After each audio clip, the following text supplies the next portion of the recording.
Hi guys, Barbara Irvin here with your printmaking tips for Monotype this time. I call it Monotype at home and out of the box because, well, we're literally doing that, but we're also working in a process that's you're a little more free with what you're creating. The dry point that we did the last time was very, very exacting. You had to scrape and you had to rub and all that. So this one is a lot more free form, and yet it is a printmaking process that we use, and you can use this if you're going to be a painter or if you do collage, or there's so many multiple processes that you can use this with, but it's still a printmaking process, and so that's it. Now the one thing that you do need to remember is that a monotype, M-O-N-O-T-Y-P-E, is one print. Mono means one. That means that you will make one print. That doesn't mean you can't reprint on that same paper that was a print, but you only make a unique image that's brought out from transferring the ink to the paper, and you have all sorts of things that you can't do with painting. Now, mono print is the same process to begin with. They use the same elements as putting ink onto one surface, transferring it to your paper. But in a minute you'll see that when you do a monotype, you're going to have a ghost image left on your plate. And artists will come back in and they'll paint within that ghost image again, getting almost the same type of, print that they had before. It's never the same, it's always unique, but it's in the same areas. And so they will put that onto their paper and create a mono print. That way it's multiple copies, except for it's done in the monotype process. All right, getting started. I have a few examples first to show you of the types of things that you can do with the monotype. We have, on this one, this was one I did with oil ink prior to this. And what happens is I roll ink onto the plexiglass. I place my objects on top. It's a very simple process. And then I put paper on top of that, and the object blocks out the paper. So that would be the way that you're creating textures with your artwork here. So this is, you end up with some really, really interesting and unique things that you never really thought would be very good at much of anything except for throw it away. So we have all sorts of processes. Like I said, that's a bag from Halo oranges or cuties or some sort of fruit bag that was in there. And basically what I did, I rolled ink onto the plexiglass, put the bag down on top of the ink, and then put my paper on it and rubbed it, pulled it up, and voila, there it is. So that's what basically you're going to do. And it's a lot of just play. And I find that some people have a hard time just letting go and playing, but I want you to do that on this one. All right, in your box, first of all, you ended up with, let's go with paint. Your paint was in a little container that had a band around it like that. And that is your black. You also have your colors that I have in here, and you can mix colors. I've mixed some colors with these that I'll use in a minute, but hopefully that's enough for you to mix. Now, anytime you really need more ink or more paint, number one, you can do this with acrylic paint. You can do that at home with acrylic. You just can't let it dry on the surface. You got to work fairly fast. You can also use block printing ink if it's sort of watered down a little bit. And then, of course, you can buy paints for monotype and monoprint. You can actually buy those. This is what I've used with you guys. It is the Creatix monotype colors. And so these are all the little bottles from that. There are different companies that make these products. And I think basically all it is, it just stays wet a little bit longer, and it's a lot more viscous, and we talked about that word on the last video. So you can, it swashes and moves and things like that. All right. Of course, the other thing you have is your trusty tape, and I gave you some string. I think, what else did we do? We did your powder, your whiting, And you have your little baggie of powder. And then you have your little squeegees here. And another thing that you might have remembered is I only gave you one rubber glove. And I was just working on the Michael Jackson idea of, you know, everybody just needs one rubber glove. So there you go. So he just needed a glove. And you can use that. And it's just because sometimes gloves are just like really in the way. And I know we're supposed to wear them nowadays. But the fact that it's just when you're doing art, a lot of what I do with my hands, and my naked hands, and I'm over here wiping plates and things like that, and it's just easier. You feel the art transpiring right there. There's something about it, having to touch it. All right, another thing that I included in your box was the two paintbrushes. And two different kinds. Now, if you have a wider paintbrush, that might be better for you as well to use. If you have paintbrushes, go ahead and experiment. I have old paintbrushes that I razz up all over the place, and I just keep them because they look horrible and they make the best textures of all things. So, you know, hang on there with the brushes. So. Now, oh, and the other thing you have is your trusty little brayer. Now, this is the only thing I can find close to being cost-effective and, you know, roll ink at the same time. It creates sort of a little bit of a texture when it rolls, and it sort of absorbs the ink. So you don't want to get too much ink absorbed in here because you may not get any on your paper. So what I did was I sort of wet it. And then I squeezed it so that the actual dripping water is out of it, and we don't have a problem with that.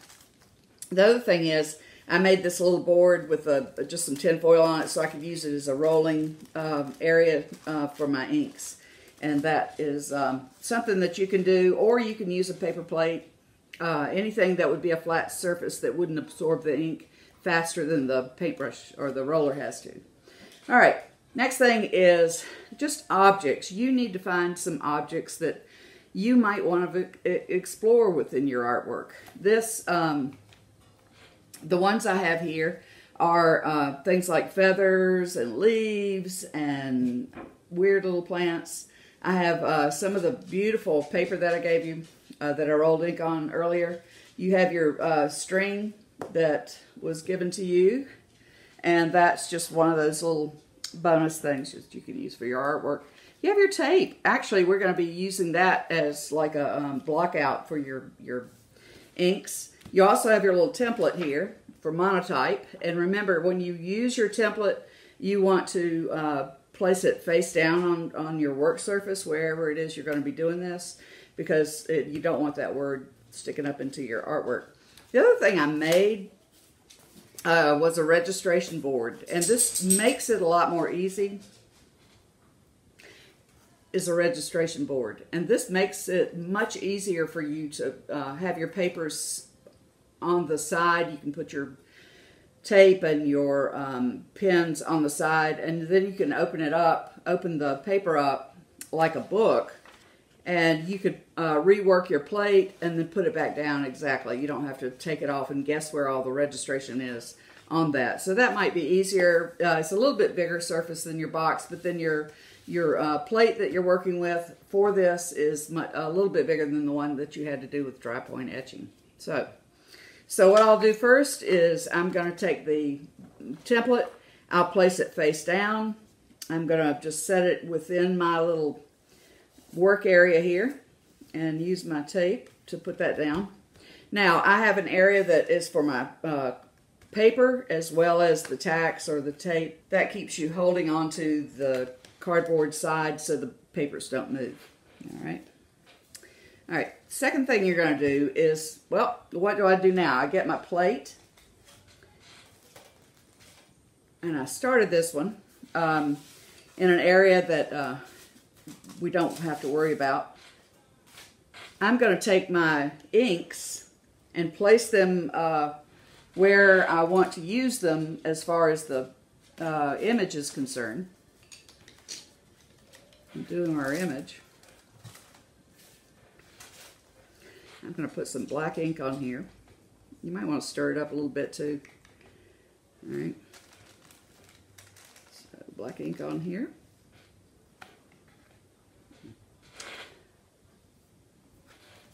You can take your roller and see how it thins it out. You really need to sort of, I started this one earlier and I thought, well, I'll wait. See how it eats up that paint. Another way to put this on without so much as the paint ending up on the roller is just a paintbrush. You can put it in with the paintbrush. Although the paint roller actually adds a really nice sort of a texture to the piece and to the surface there. All right. You can see I had something in mind on this one. The next thing I will do is possibly, well, let's just go with black right now. We'll just do black to begin with. I'm going to do the whole thing here. And what I'll do is I'll take some of my black paint and I can paint onto these areas if I want to. You have to work fairly quickly with these because of the fact that the inks do dry. They just they get reconstituted when you put your water back on with the paper. But at this point in time, you just gotta you know, work fairly fast and fairly thick. The paints tend to be less concentrated, I guess, because they have to be pressed, just squished flat instead of like in a dry point, you would actually work that into your plate. So the other thing I'm going to do is just play some, you know, designs. I'm going to do something. I'm just going to take this one and I will just scratch it around there. It's kind of nice. Go around that side. I can create, you know, just lines. I can do a smaller one, just like a little squiggle kind of a design. I can create all sorts of nice textures like that. I can use the whiting to block out areas. You can see I've already used the tape to block out areas, and I'll show you what I'll do with that in a minute. And so I'm just kind of putting my whiting down there. You can use a paintbrush, just sort of knock it, or your fingers are fine, whatever. Just sort of gives you, it blocks out the ink from being printed on. Let's see, we'll go for a string. I have this lovely string here. And my string will be white, so I may do the ends here.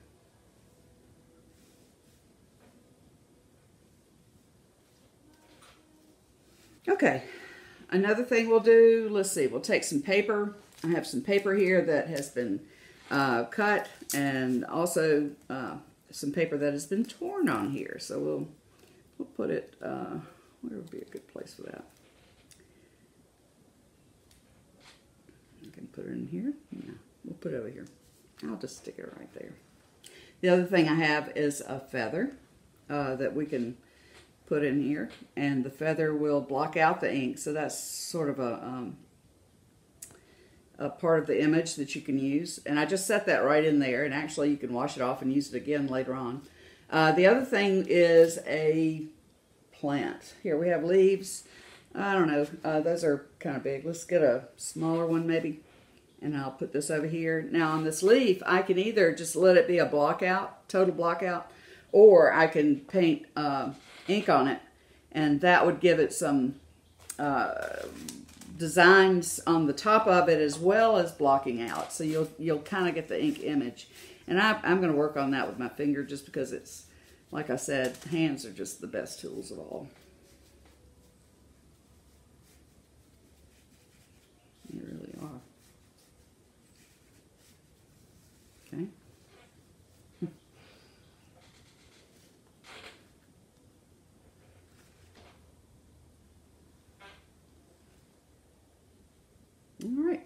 So here we are.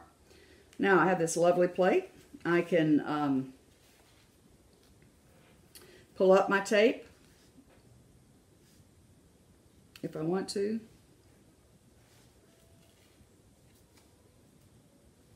I have to figure out who's on top here.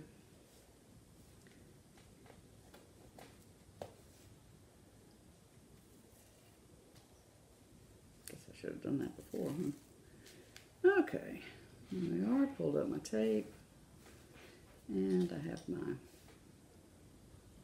things like this. All right.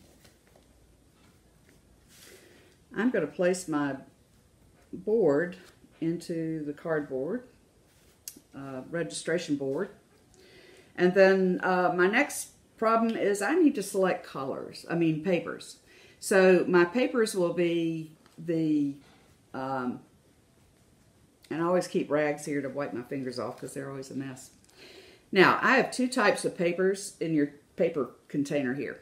One, you have the thin Japanese papers that are thin but sturdy, I guess. They're all made of mulberry bark and from the mulberry tree. They are Japanese papers because the Japanese have taken paper making just to wonderful heights because of what they do with their papers. They're just absolutely gorgeous. Some of them are tough as nails when they get wet. Some just kind of, I don't know, they kind of fall apart. The ones I gave you are in between. You can wet those, but you need to be very, very careful when you carry them or pick them up or anything like that.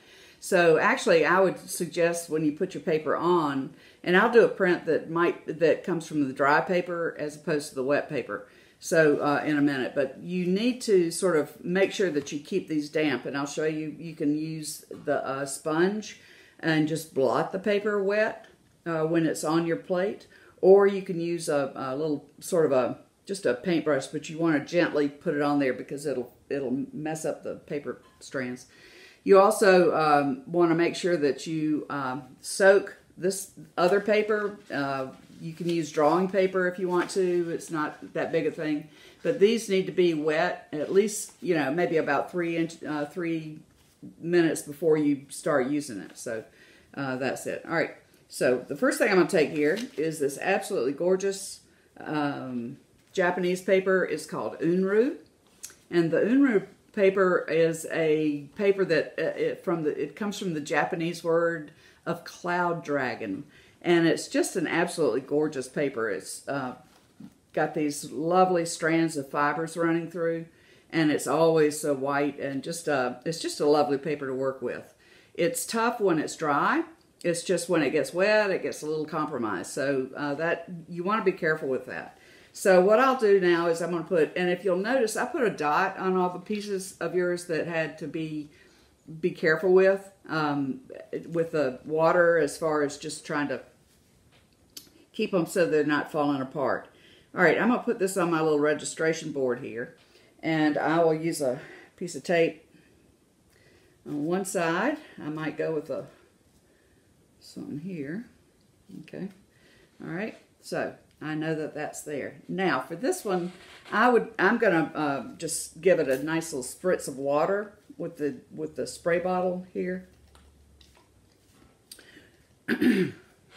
And that's about all I need right there.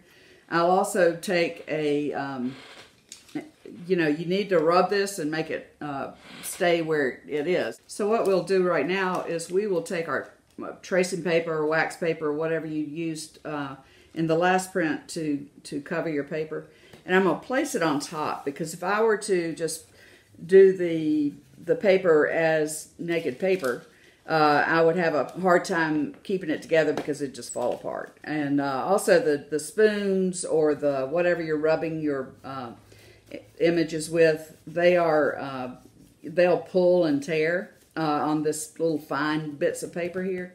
So you want to make sure that that is taken care of too. So now this one, on the dry point, you had to go round and round and round and round. This one's not as cantankerous, I guess, with it. You're actually applying the ink, and so, if you're going to pull it like that, you may end up pulling more ink with it, and it'll have an interesting effect as opposed to just keeping it in place with that little round and round type of stroke on there. Also, the objects are going to have a white halo around them because of the fact that, you know, it's a little higher up, and the paper, unless it's just been really nicely saturated, it will show the white halo around the string or the leaf or whatever it is that's in there that is going to be shown in there. Okay. Always keep your hand on your paper, so even though you've got it tacked down and glued down and whatever else down, you make sure that it's not going anywhere and the plate's not going anywhere. That's a very important thing. Okay. All right. Rub to get your edges, and we are going to take a nice look. So here we go. This is my cover sheet, and this is the print on top of that. So let's see. I may not, I won't print on this one again. Let's see.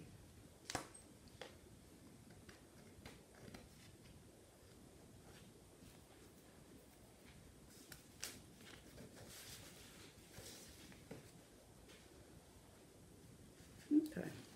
We did a lot of block out on that. And actually, you know, we may have to start that one again. All right, instead of rolling the ink all the way, I think what I'll do is I will take my paintbrush, and that actually works better than the roller. The roller gives a nice texture to your print, but the paintbrush seems to cover easier and better, faster, deeper, whatever.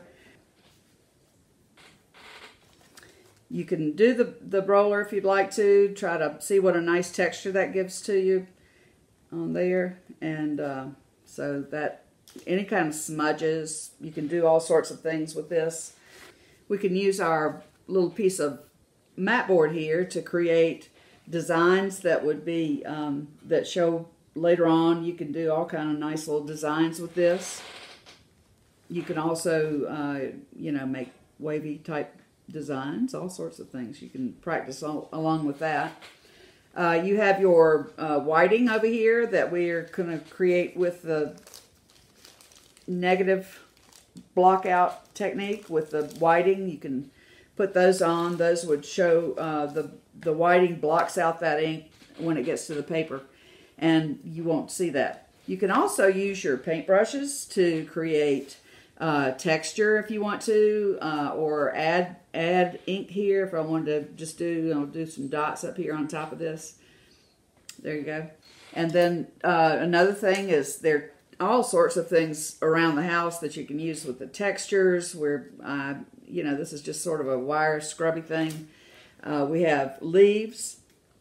I'll take this ginkgo leaf, and I'm going to, not only will I use it as a block out, because the leaf will block all the ink, but I'll also use it as, I'll paint the surface of it, and you'll get that leaf texture on there, and wipe that off. You don't want too much. Well, I don't know. You can experiment on what you want. It's certainly, that is the name of the process, is experiment, see what happens when you're doing things. I'm going to put this feather on here. That might be an interesting texture to go with. I'll put it this way. Yeah, we're good. And that, again, will create a block out for the inks. I have paper, string. You can certainly use your string to block out. I don't know. It's a bit much. The feather's so nice, I hate to even mess it up. But you can also take your tapes off. I just put this tape on, and I'll take it right off. You can create a negative space like that. And I think that's what we'll do with this one right now. We'll go into some different things on the next one. So I'm going to take this. This is my plate. I'll set it in here now that I've gotten what I need to. I'm going to get my paper that has been soaking, or I can use the, let me use the thinner of the mulberry papers. The Thinner papers, like I said, you just need to be more careful with them, but they're strong pretty much on there all by themselves. So if you use the thinner papers, make sure you put them down and you have your edges on the area that you need to. So I'm just going to tape these down, and that should be enough to do it. Now, the reason I taped it, now I can open it up. If I want to do another something somewhere else on here, all I got to do is put that back down and work with that. The other thing is this is fairly dry. I'm going to need to use either my sprayer to get my paper wet enough to see the image. I could also maybe spritz the image, so that way you have sort of a stippled effect. I don't know, it's just a lot of, it's play, go as you can, create this piece of artwork in any way you can. Now, the other thing is, remember if I were to, I'm going to wet that a little bit more. Remember if I were to take my spoon and drag it across this paper, it's going to tear the paper. So what I need is one of my little cover sheets of tracing paper is what I made these out of. You can use them for wax paper. You can use whatever, anything that would be protective, that wouldn't absorb. Copier paper is fine, but it wouldn't absorb the ink. So here we are. All right. So now I'll be just rubbing that image, transferring it onto my paper, and you can see it come through on the back here.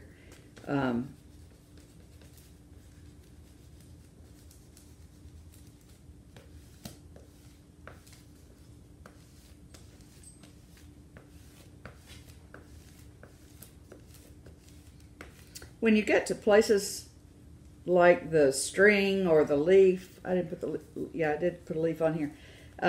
When you get to places like the string or the leaf or anything that's a raised surface, you're going to get a halo effect around the object, just because the paper will need to conform to that object. So if the paper is wet, it has less of a problem molding to the fact that it's got to go around that object. If it's dry, it usually leaves a great big halo, which is, you know, like I said, this is something that you find all these wonderful textures, these things that happen. Sometimes you get your monotype and you go, ooh, okay, well, I don't know what to do with that. Let me toss it. I actually had a professor that said never throw anything away. You'll be surprised how often you can use those and make them into beautiful pieces of art over the years. And so sure enough, I've actually kept a lot of just scraps and things that were just like pretty papers that I needed to probably throw away at one point, but I've kept them and I've used them in a lot of art pieces, and it was just really nice to be able to have those things and to know that his words were true, that, you know, things aren't ready all the time when you want them to be ready. So there you go. All right. So let's see what we got here. Looks pretty down to me. All right. This area didn't get a lot of water, so it's going to be interesting. All right. Let's see. So now we will flip this over. We took our cover off, and we will flip this over. And now we have a beautiful piece of artwork here. Now I can look at this and go into it later on with color pencil. I can certainly try to use some sort of coloration on there if you want to watercolor it from the back. The inks won't reconstitute like quickly, so you can actually do some, you just can't do a lot of scrubbing. If you're doing watercolor, you can't actually scrub. Look how nice the feather turned out, as far as just the little strands of the feather being there. The ginkgo leaf made a nice presentation for that. So, and the string wasn't a big distraction either. It turned out nicely too. So that's the difference. Now, if you are, the difference between using dry paper and wet paper, is that the dry paper would probably have a sharper sort of a edge to it. You'd know when it began and end, but the wet paper tends to be, of course, more absorbent and sort of just softer in its presentation, a little more subtle on there. So when you get those, all right, that's one way to create your monotypes. So, all right, guys, another technique of creating with the monotype plates. You saw a little bit of what I was doing when I took the paint away by using the scraping it with the, a little bit by scraping the paint with my squeegee, my piece of mat board, so I have that. Artists like Edgar Degas, he worked with this an awful lot. He was probably one of the main artists in the 19th century that used the monotype printing process, because what he would do he would take his rag and he would go back in, he would pull out his image. In other words, he would take it and he'd rub a little bit here, and then he'd go a little bit less to get a tonal. He would get tonal values with his monotype process, so he could go in and then he could get completely cleaned areas. And so he used that. He also used some of the textures. He would take his and print his. He would also go in afterwards and use pastels and all sorts of things to sort of embellish and make it come out. So Edgar Degas was just really a master. He loved all sorts of different processes. He was actually, I was never a big fan of his until I started teaching about him in art history, and he became this person that just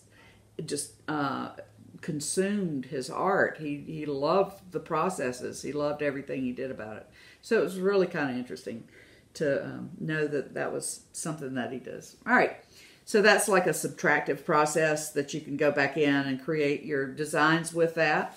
Interestingly enough, let's see, another way you can do subtractive. You can take a piece of, I don't know, this is just plastic. It's just plastic. I pulled it out of the cup.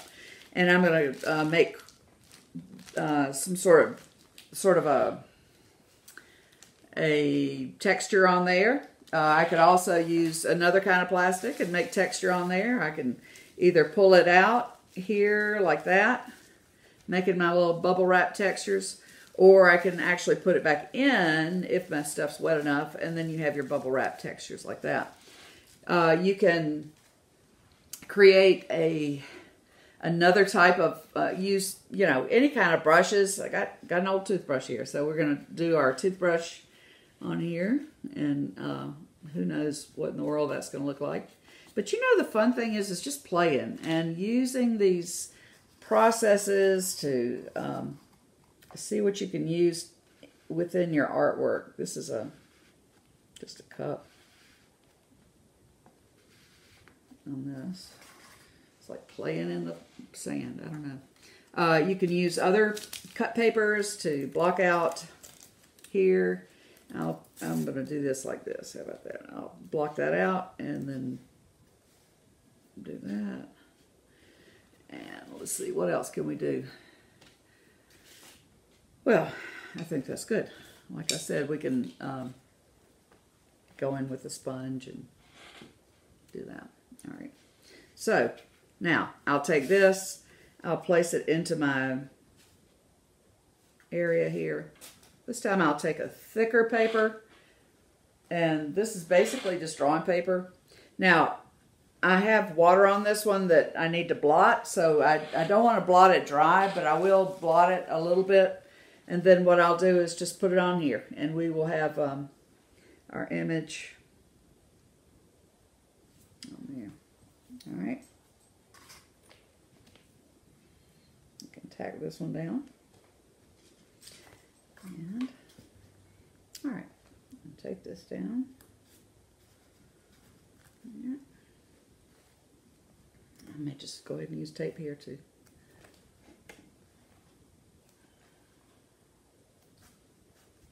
All right.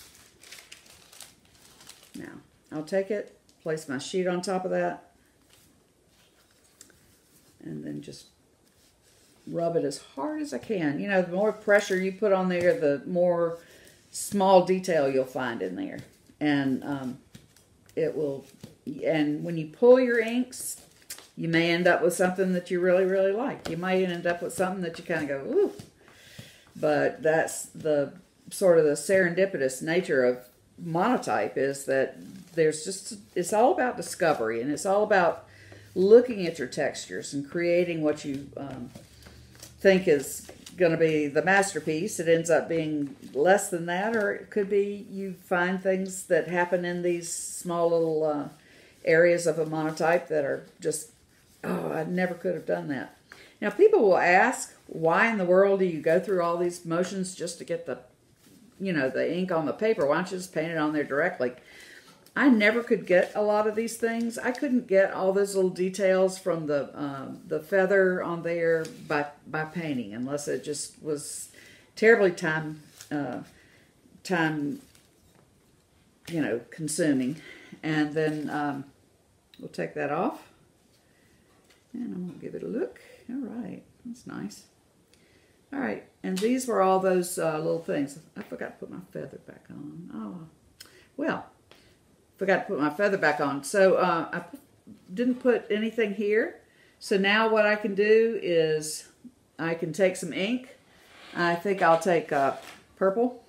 I mixed up some purple over here, and I will place it onto my area that I'm using for inking.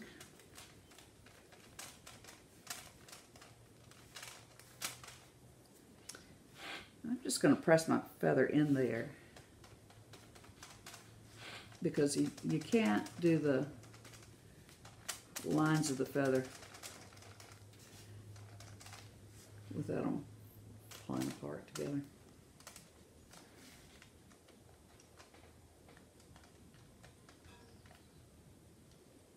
Okay. That's the way I want it. That way. All right. I might ink up another thing. Let's see. I'll do these. These now, guys. When you do plants, I'll give you a clue. The back of a leaf is a lot better to print if you want ink to stick up on it, because of the fact that the veins of a leaf are higher in the back, because, you know, the top of it gets sunshine all day, and they hide the veins so they can they're protected from the sun. They don't dry out as easy. It's just like nature's way of saying that, doing that kind of thing.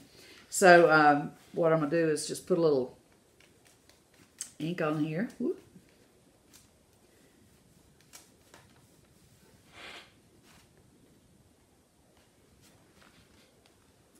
And I'll put it right there. Let's put it up here.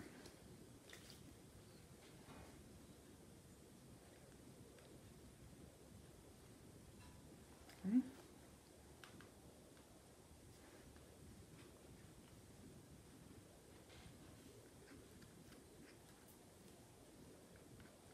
Taking that off. Putting this on. I'll put another leaf on.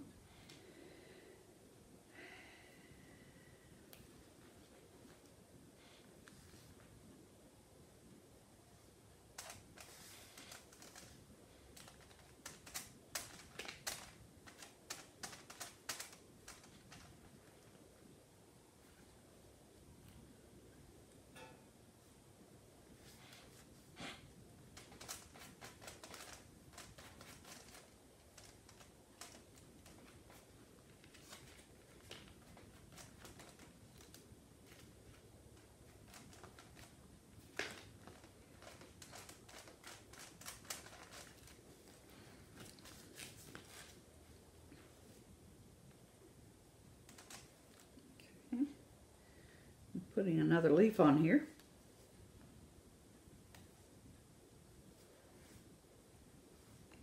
Disaster.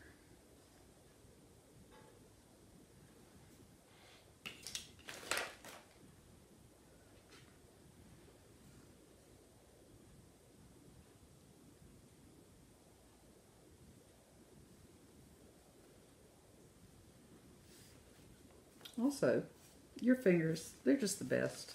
They're the best paintbrushes in the world. I have that. And then I also gave you a pencil. And I don't know if you noticed that I cut the pencil at the eraser. I did that so you could have a squeegee tool. So we have a squeegee like little area up here. I can just wipe that clean if I want to. You can do that with your other plates or your colors or whatever you want to do. So actually this was made for you to do your artwork with. So you can also write with it. Interesting. That's a novel idea, isn't it? All right, so there we go. So we squeegeed this, and we have our feather all inked up and ready to go.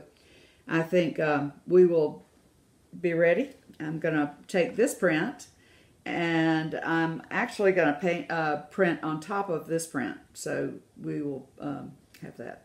All right.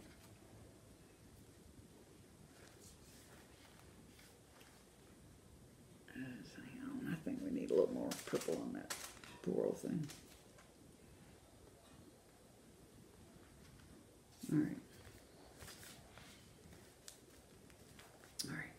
Now, I'm ready. All right, we're going to place our paper down, get our sheet and place it on top. And I will use my spoon to rub that. And like I said, when you're rubbing, be conscious of how much ink you have up under there. If you have a lot of paint and ink under the on top of the paper, you're going to actually end up dragging it across. You want to do this fairly hard. The harder you can push on here, the better it is, because of the fact that you are being the press, and the harder you do this, the more of that tiny little detail will come out in your pieces. So, okay.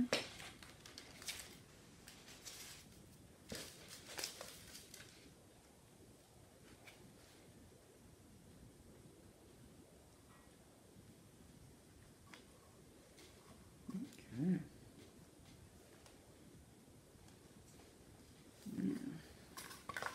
We are getting there. Okay. There we go. All right. Now, again, once this dries, I can always go back in and I can print something else on top of here. So you're creating this layers and layers of pictures, you're creating layers of textures that play on top of each other, this and there. So that's one of the things that you can create with. You can also take these once they're dried and go back into them again. This is one I did the other day with just going back in to create a mono print, because what I did was I took the image that was there and then I put different colors on it and then printed it on top of here. This one you can see has really, really nice little definition here with the feather and how that shows up. I had a piece of the angel cloud, the Japanese paper that had the beautiful parts to it there. Now,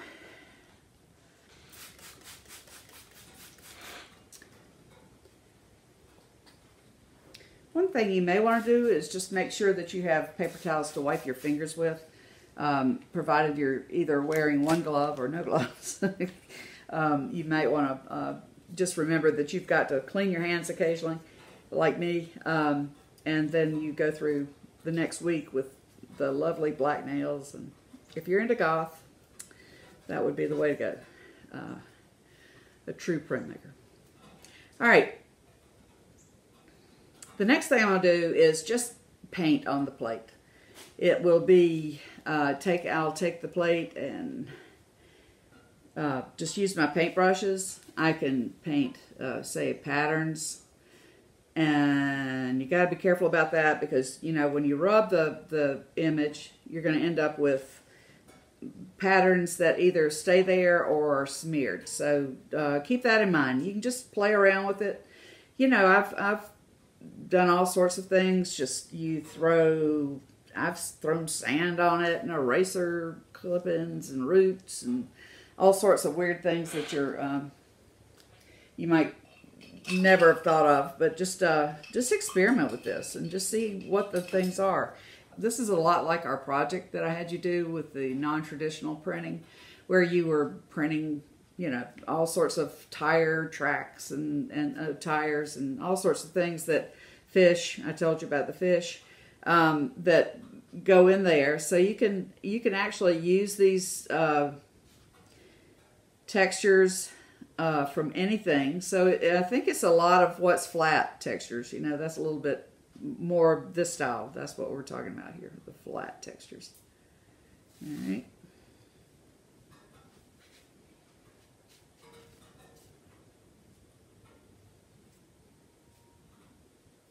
Now, I'm painting all this on very thick.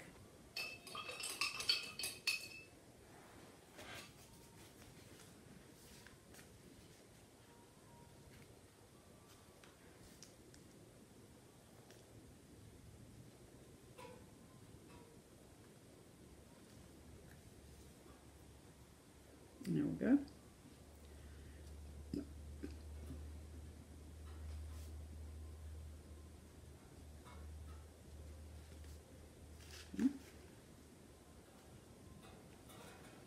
So you can paint that. Then we can go back in and create your plate for this, put that in there. You can leave some open space if you want to. We will, I think I'm going to put a little yellow on there. So here we go, a little yellow dots.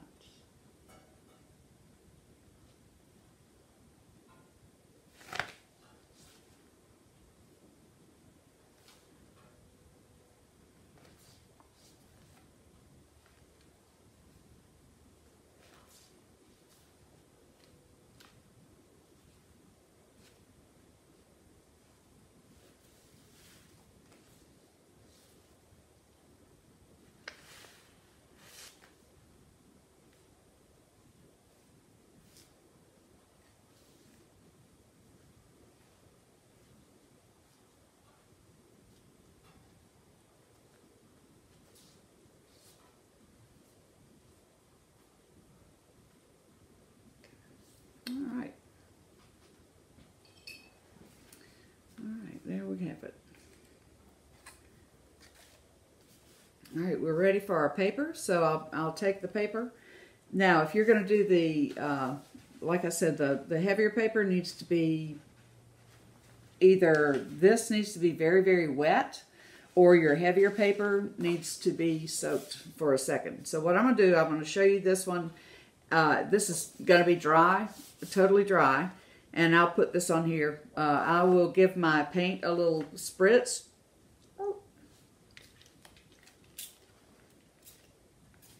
Just because I don't, you know, in between the time that it would dry out.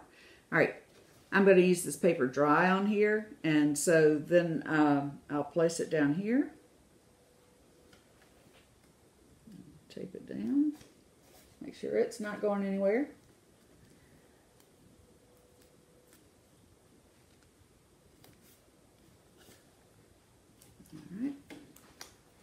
I'm going to take it.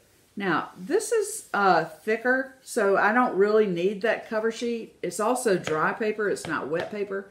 So I can actually rub this as a dry sheet. So that doesn't cause a problem at all when you do this. So you may want to consider testing out dry sheets as opposed to wet sheets and how these come down. All right.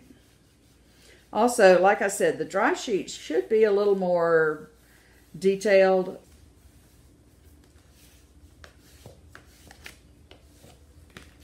All right.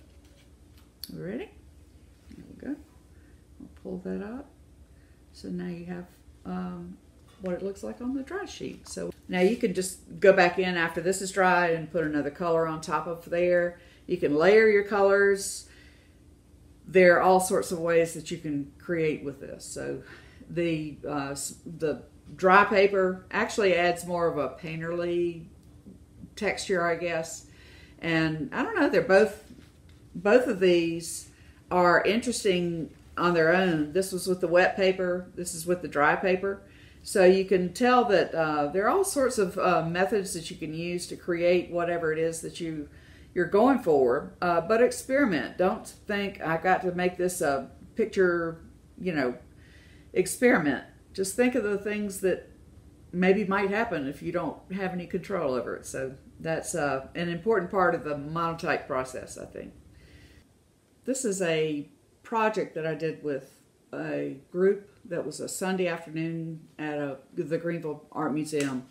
And we did all of these monotypes, monoprints that were like Jasper Johns. And Greenville has really, really nice Jasper Johns collection. So what we did was we took the image of the numbers that he uses.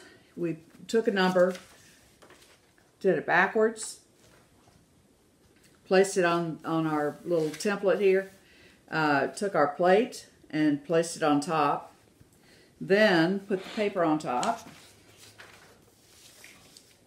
here so it's not going anywhere.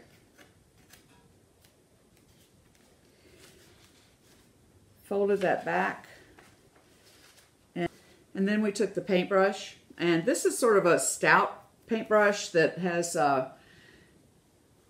just, it's real hard bristles, a little bit harder than a watercolor brush. If you get a watercolor brush, it gets a little bit too much. So then we just painted on top of the plexi, just trying to go like that shape. The nice thing about the harder bristle brush is the fact that you get that nice texture from the brush itself. So it's not just, we're not just painting in the spaces, but we're also creating texture on top of that plate to create this. All right, there we go. All right, so, all right, I got my two. I'll flip that over, take it. And I'll rub it. Now this is dry paper I'm putting on top of here because my ink is, wet at this point. It hadn't had a chance to really get too dry. Also, you want that sort of in-between flavor, I guess, with your inks. And I can see exactly what I just did. Jasper Johns embraced printmaking. He loved all sorts of processes too, like Dick I. So, all right, so we have that. You see I did a crazy thing right there. The next would be the, maybe I'll use his signature colors. And I would recommend this, well,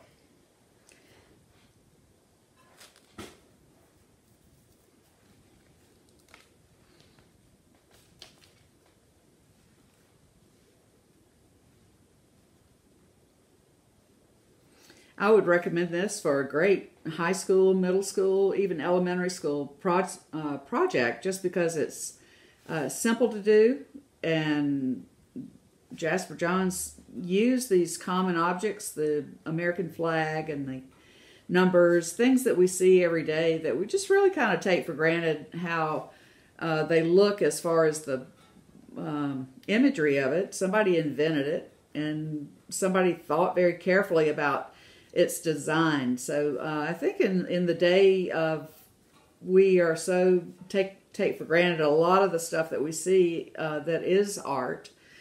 All right, now we'll take a little bit of another color. You liked his primaries.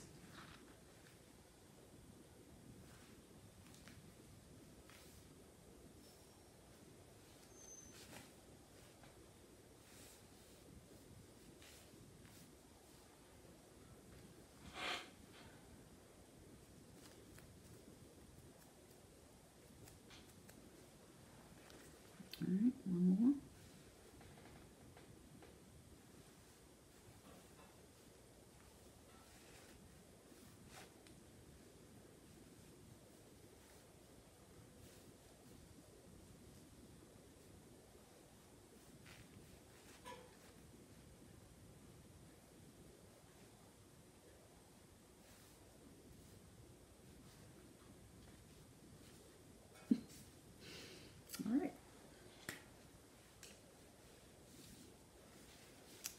going to take that, flip it back over. This one I'm going to rub gently because of the fact that I don't want to smear all those colors together. If you do it really, really hard, it might end up just like the tip of that 2 there. I kind of smeared that out. But this way you have to play with your image and see how your colors are going to be mixed together and how they're going to be put out when they're finished there. Yeah. It's like everything up there is smeared.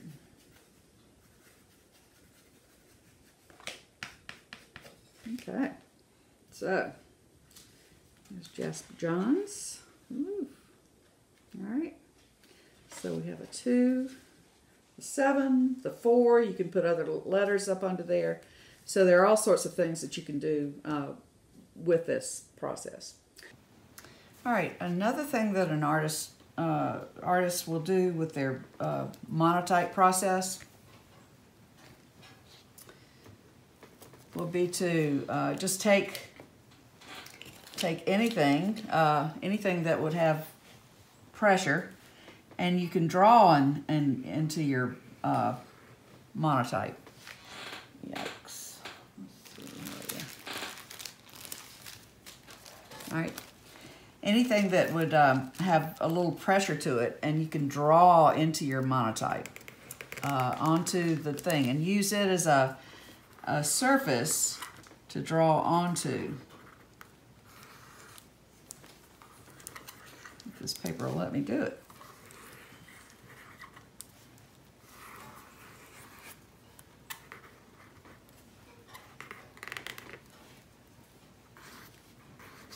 Or, you know, of course I could use the pencil, and that way I can see what I'm doing, but this is the way they do it. All right, so when you're finished, what you've done is you've pressed the color onto here, and so you end up with something similar to that. If you use a color background or you're using oil-based inks, you can go back in and paint with that, and it usually turns out to be a really, really nice image. So let's try it again with thin paper. All right.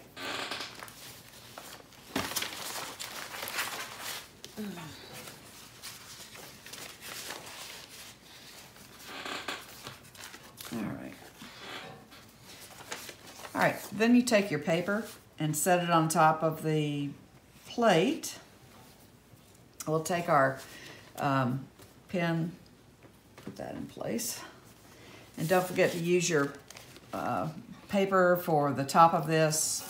I'm going to take it and I'll start just very gently. I'll draw in designs. I could draw in people. If you want to do a figurative thing, you can do anything that you can think of. I'm just going to quickly draw some images here that might be fun to look at. Okay.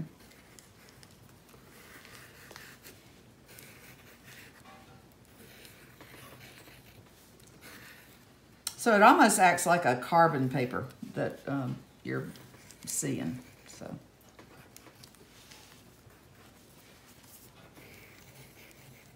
All right. I'll take that off. I'll pull this back. So that is the after image. We'll see what happens when we wet our paper. How about that?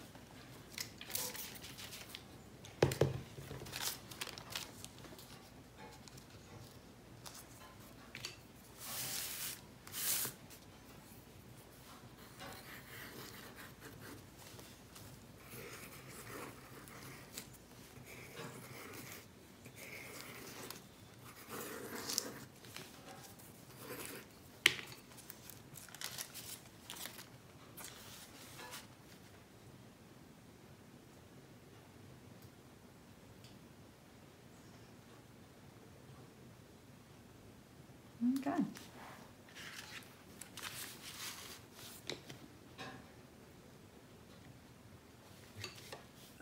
Another thing you can do with your dry point etching that you did last time is if you have some that sort of messed up or they didn't turn out as good as you thought they would, I have taken that one and I've copied it onto this board so I know exactly where the B is and so on. And if you want to clean that off, all you need is alcohol. Alcohol gets rid of the Sharpie on plexi or anything actually except for cloth. Anything non-absorbent alcohol will get that off. So I'm going to take this, and now that I know where it is, remember we have that flipped problem, the back and the front, so we need to make sure that we know that that's the back. So what I'm going to do is to take this, and I'm going to leave it right there on its little flip area. I don't even need my template for this.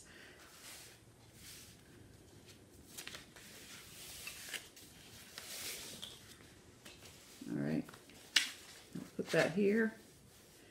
And basically I'm just going to take it and I will just, I don't know, just sort of give it a little bit of a area on the monotype. And I can swoosh that through, just put that through on there.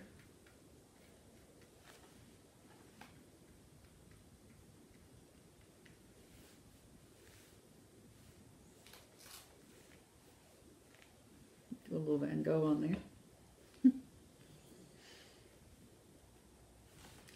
And again, that's my paper. I outlined the paper on here, so we have a little bit of stuff.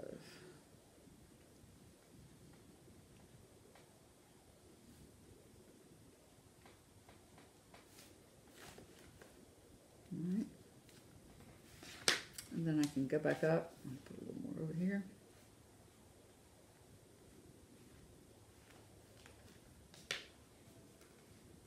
Flip it over, give it a nice little rub.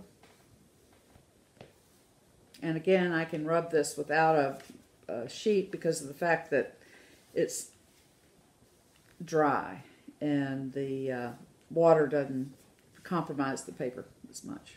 All right. All right, so pull that up. And we can go from there. So you can start building your image a little bit more. If I wanted to do another color down here, I could do that. Say a green, we could put a greenish.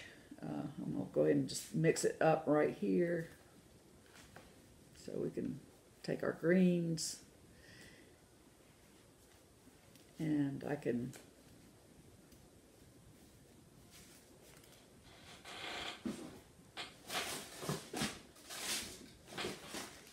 use my little texture idea that came from here.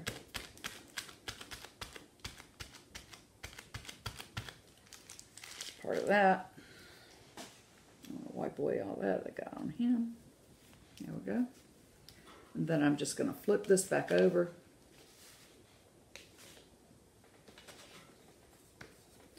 I'll rub it. Another thing that artists would do with the prints.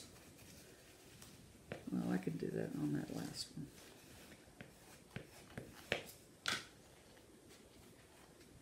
Yeah, got that. And we have our lovely blue sky. Whoops, I have to do that one in, don't I? So we have our blue sky.